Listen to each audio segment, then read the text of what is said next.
thank you so much for tuning in all the way from Vanderbijl. We're really excited to have you with us this afternoon. And can you hear me clearly? Are we able to broadcast? 100%. Thank you, Debbie. Fantastically as well. So welcome, Beth. Thank you so much for joining me this afternoon. Thank you, Debbie, for having me. No, it's really exciting, and I know you're passionate. I'm looking forward just to sharing a little bit more about what you do with all our Supreme Fertility viewers and listeners out there.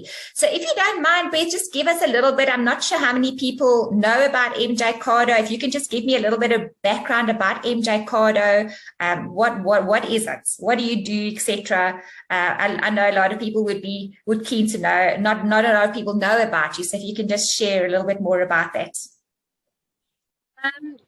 Debbie, Mjaycado was birthed about 3-4 years ago. My daughter's a registered dietitian, and she started on social media, and she realized eating disorders were a big issue. And obviously she's absolutely passionate about nutrition, hence studying dietetics. And she started, and unfortunately she sort of ran out of energy and time, and I jumped onto the wagon and I joined her 2 years ago. Through lockdown, we were brainstorming recipes and strategies and all of that.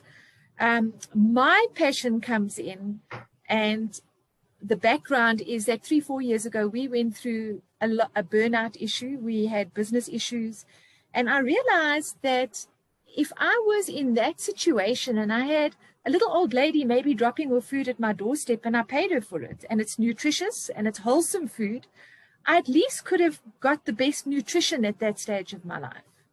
I know sleep is important, and I know, being positive and exercise is also important. But I realize that there's a huge gap in the market for people that are going through burnout, or just busy people recovering from illness, people that are in their corporate jobs that are hitting a speed wobble. So that is where my passion came, and we amalgamated, my daughter and I. And yeah, right through lockdown, we were just busy with recipes, and we were busy trying to strategize. So that's the background of Mjaycado. No, that's super exciting, because I think just hearing what you say, going through background, I think it links in a lot to what people are going through, because I know a lot of our viewers out there are struggling to have a baby, and it's a very emotional issue. A lot of them have had miscarriages. They just can't fall pregnant. And I think one of the issues is when that is happening to you, it's an emotional turmoil. You do feel stressed. And what happens is it all links back to not cooking healthy meals and putting healthy food inside your bodies, because of course that takes a lot of time. And when it comes to fertility and overall general health in general, that's very important. That's often the first area that falls by the wayside, is putting healthy food into your bodies, which I think contributes to this whole factor. But it is very stressful. I know everybody is quite busy, and it could be very, very challenging. But here at Supreme Fertility, one of the areas that we really look at is diet, because this really does affect fertility. And it's very, very important to have a balanced hormone system as well for both men and women that are trying to have a baby. And a lot of the food that we eat, and that a lot of people out there eating, contains all these different kinds of substances, from preservatives and nitrates and nitrites and all kinds of things that can actually disrupt our hormones. And they're called endocrine disruptors, because they really function like hormones in your body. And if you could just give me a little bit more information. Does the food you cook and the packages that you promote, do they contain any of these substances that people need to be mindful of when they trying to fall pregnant? Maybe, having integrity in your business, saying one thing and doing another thing is not the way to do business. So when I look at a meal, I say, would I eat it? Would I give it to my daughter if she was trying to fall pregnant? And that's the checklist I have before my food goes out. We try it. I can tell you now, the local supermarkets, and I won't name names, but you can go through aisles, and if you go through the cereal aisle, you'll possibly see maybe 10% can you put in your trolley, and maybe it's oats. So yes, we're very, very aware of no preservatives, no colorants, no flavorants. Everything we do is from scratch. So it's like the old-fashioned way. We have a stock pot, a vegan vegetable stock pot, and then I have a stock with broth for my meaty dishes, and those are boiling all the time. Organic is also very controversial. So you can go, oh, yes, we're organic, but what is organic? So I'm very careful to say, yes, we are 100% organic. We'd love to be. It's very, very difficult. We try and keep our meats organic. I'm busy trying to source organic meats. I've got my brother's actually involved in the Free State, trying to see something that's truly organic, not just grass-fed, organic. So yes, organic, preservative-free, flavor-free can be very controversial, but we try our very best. And also, most of our fruit and veg is all seasonal. Everything that goes into our smoothies, we try. So I don't put myself in the box and say, oh, this is on our website. The fillet mignon comes with carrots and peas. No, it comes with seasonal veg. So yeah, that's who we try to be and we aspire to be. No, that's super exciting. And when it comes to fertility and when couples want to plan their meals and stuff around having a baby, particularly when they are struggling with fertility issues and maybe sperm count problems or even miscarriages, what are some of the foods that you would suggest that they should absolutely avoid, not put in their bodies like at all? Well, Debbie, obviously I've just said, I believe the meats are a big issue. It's a massive issue. I've gone into what goes into meat. I myself, I'm not vegan. I eat meat. I enjoy a bit of meat. I think we eat too much meat. We do. But definitely the meats, and we need to. And you know, the thing is, a woman doesn't need to eat a 200-gram steak. She can, if she likes her meat, and a quality protein is essential. I agree with that. But 120 to 150 grams is more than enough. So yes, you may pay a little bit more for organic grass-fed meat, but you don't need to eat that much. So I would first look at the meat. Fish is also something that's very difficult, and our bodies need fish, and it's a difficult one. So also, I know our tuna is all full of all kinds of chemicals, which is another issue. But I don't want to get too intense. But I would also definitely avoid refined sugars. Absolutely. Carbs and carbs. And carbs, I personally feel, is the most misunderstood, because a carb can be a chocolate sundae or it can be a butternut bake. Yes. Those are carbs. And so people are very misunderstood. It's a very misunderstood nutrient. I mean, it's just not understood. So people go, oh yeah, we're going to cut out carbs. You can't cut out carbs. So I'd say, the preservatives, the refined sugars, the pies, the white breads, the meats that are full of hormones, all of that. No, absolutely. And so just like a refresher course, just a few other reasons why for our listeners. Well, sugar, as you mentioned, and the refined carbs, very, very much so.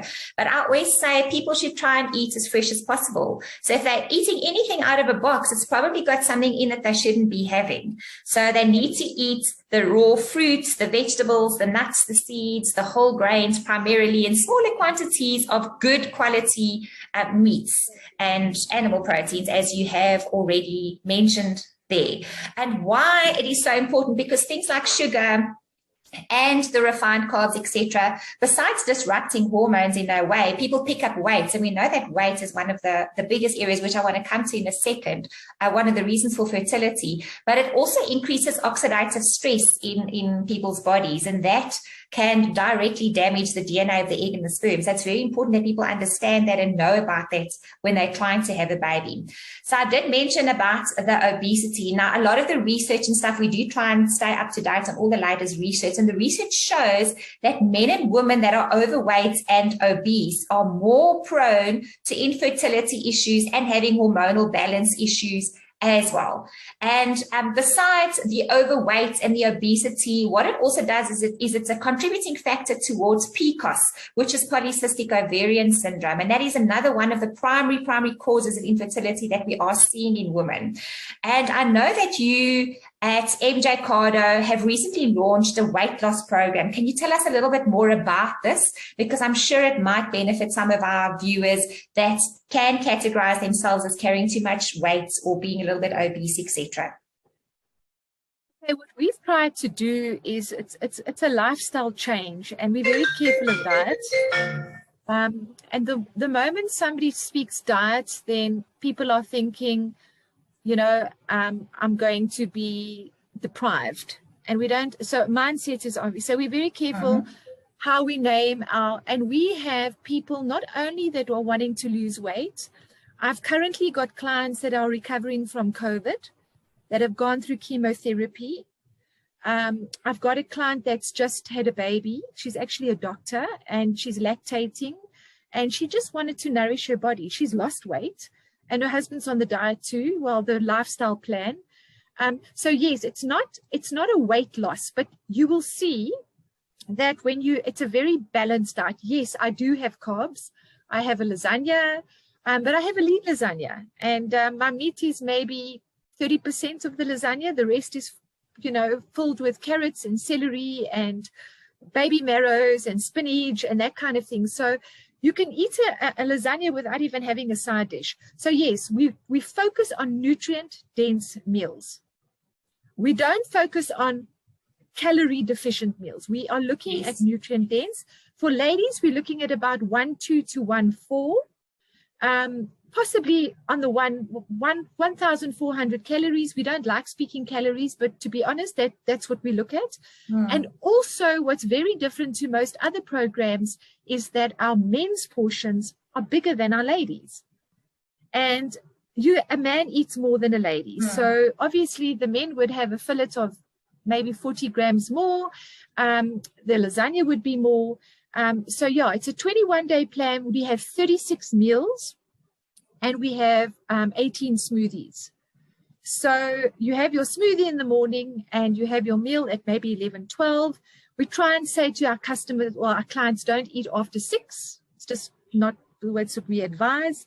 And yeah, it's a very, very balanced diet plan. And I don't like, as I said, lifestyle plan. No, that's great. And Beth, what I also wanted to say is sometimes when people are so desperate to have a baby or to become healthier, a lot of them are so inflamed with chronic diseases, etc., they make these dietary changes that you can't really stick to. So as you say, cutting these calories, and they cut the portions, but what they don't understand is you've got to get the right amount of nutrients into your body.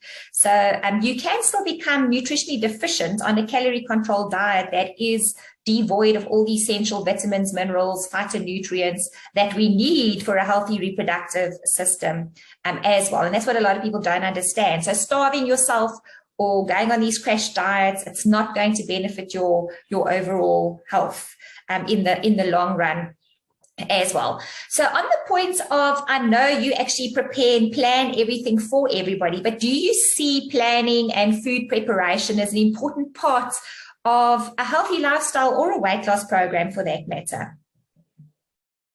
If you want to get somewhere, you've got to be intentional.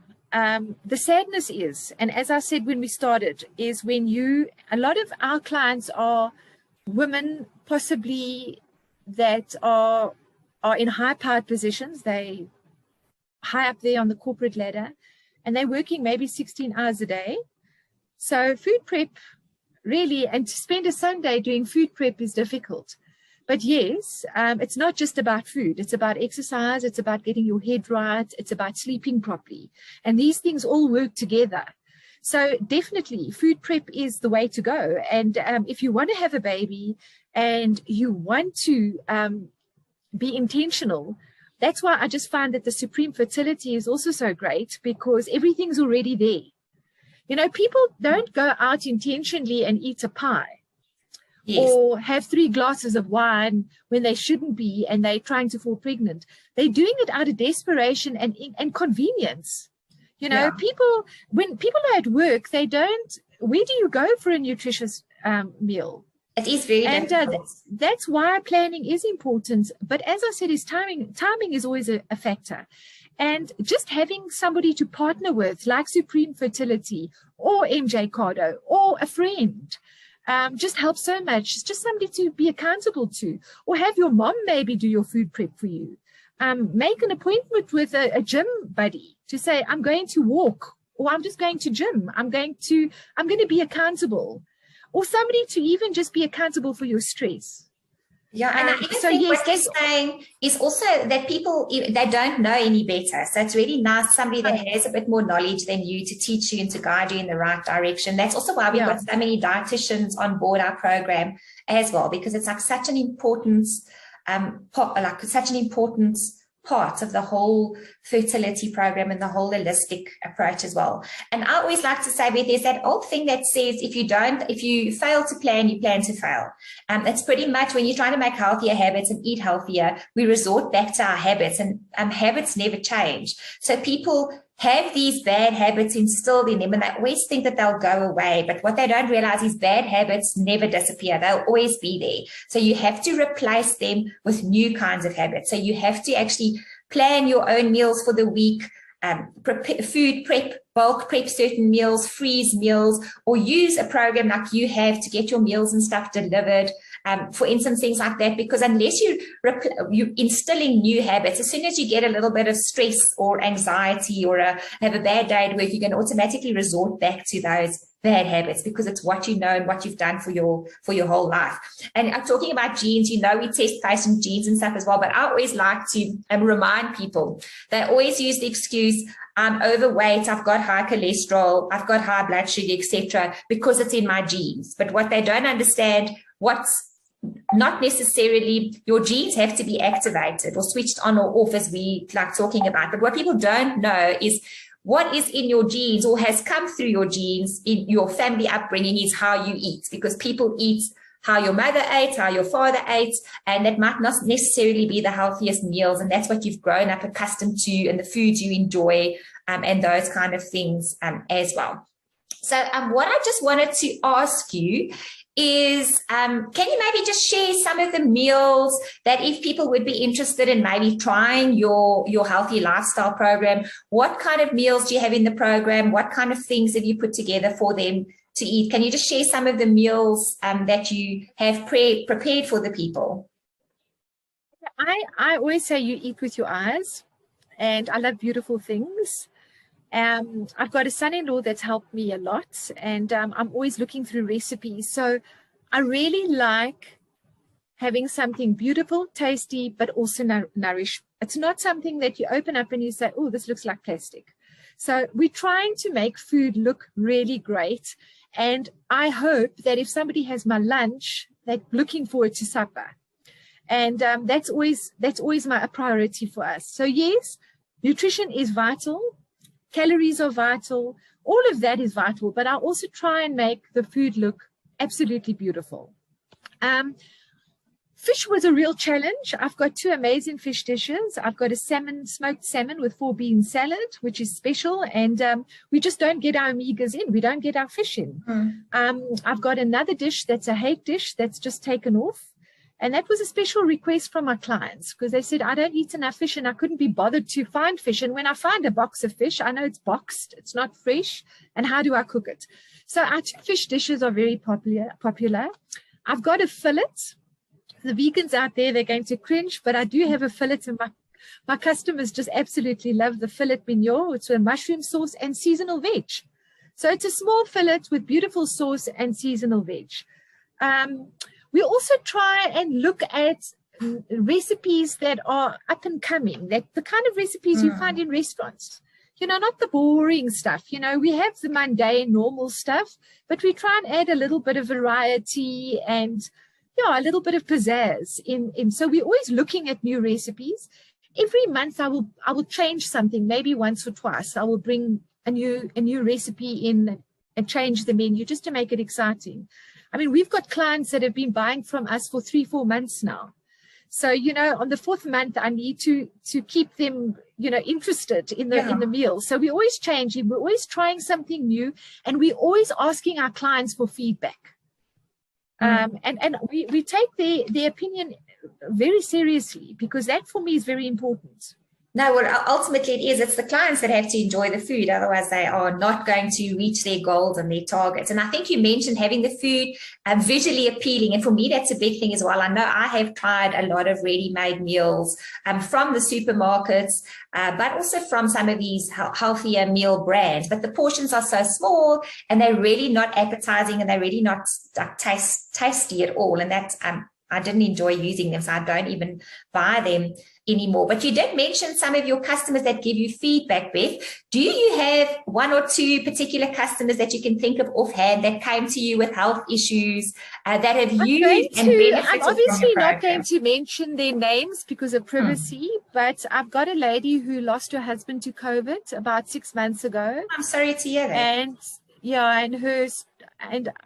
I don't, obviously it's a very stressful situation, and she's just feeling that she's more energized. She did want to lose a bit of weight. She loves our smoothies. She's lost 2 kilos. She's on her 2nd week now, which I'm happy with, because 2 kilos in 2 weeks for me is what we're aiming to do. So I was very happy with that. I've also got another lady. She's a marathon runner. She's tiny. I don't think she needed to lose weight, but she also felt very stressed, both her and her husband.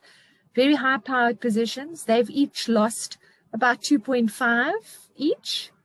I've got another gentleman that's lost 2.5, 3 a week. But he's feeling, the most important thing for me is that they're feeling healthy again. Yeah. They're getting energy. They're getting back into their sleep patterns. And you know what? When you make a financial commitment to something, you think, well, I better exercise. I better take this diet seriously because I've committed financially to it. So it's sort of a kind of accountability, and that's what I'm finding. So suddenly my clients are going off to gym. They're starting to walk. They're starting to look at their sleep seriously. So yeah, that's. I've also got a doctor that's buying from me. As I said, I think before, she's lactating. She's ordered another round. She's, I think, in her 2nd month now. So yes, we've had great feedback. It's also nice to know that some of the medical practitioners are also on board and enjoying your programs. So it's super excited. And also a lot of people are expecting to lose a lot of weight very quickly, but what they don't understand is, well, if you lose weight so quickly, you put it on even quicker. So a good way of gauging weight loss, about 500 grams a week usually stays off. So if you're doing a program and you're getting all your nutrients and getting enough food that you're not hungry, it's good to lose weight in that way that it actually stays off. So even small amounts of weight loss can make such a big difference to your reproductive health and your overall health in general and your inflammation. People don't realize that. So even just putting the motivation in and making these small changes can make a big difference to their overall health. Beth, so before we just finish off, I just wanted to ask you, it's all about helping people have these healthy babies. So from your point of view, good food, health, exercise, is there anything in particular that you would really recommend besides trying your healthy food and having meal planning and stuff in place for couples out there that could potentially help them have a healthy baby if it comes to their food or whatever it may be? What advice could you give them? Hi, Debbie, I just feel that we're living in a world where people are busy. They're on their phones all day long. They're Zooming, but they have very little support. Absolutely no support. Now, with our program, we will have Megan phoning them, who's the dietitian, and just like sort of keeping them accountable, getting good feedback. And the same with Supreme Fertility. You know, what I know about you guys, there's a support system there. You do the DNA testing, you do the supplements. It's just that accountability that I'm not alone here. You know, I'm not out there trying on my own. And that to me is important. You know, if you have somebody waiting at the gym for you, like I said previously, you will arrive at the gym. If you've got a friend waiting for you on the corner for a walk, you will go for a walk. And that's what I just find, that Supreme Fertility is positive. They make a positive impact on the clients' lives. And that's what you need. We need support. And obviously they start with the DNA, which is also vital. So, yeah, get out there and get some support, whether it be Supreme Fertility, Mjaycado, a friend, or a granny that's making your food for you, or a mom that's supporting you. I think that's the way to go.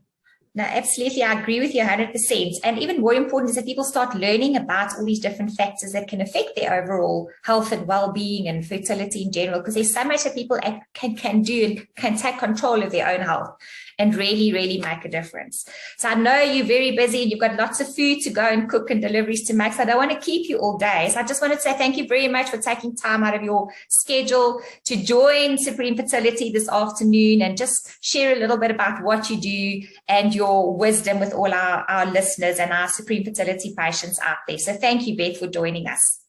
Thank you, Vivi. It was a privilege being here. Thank you.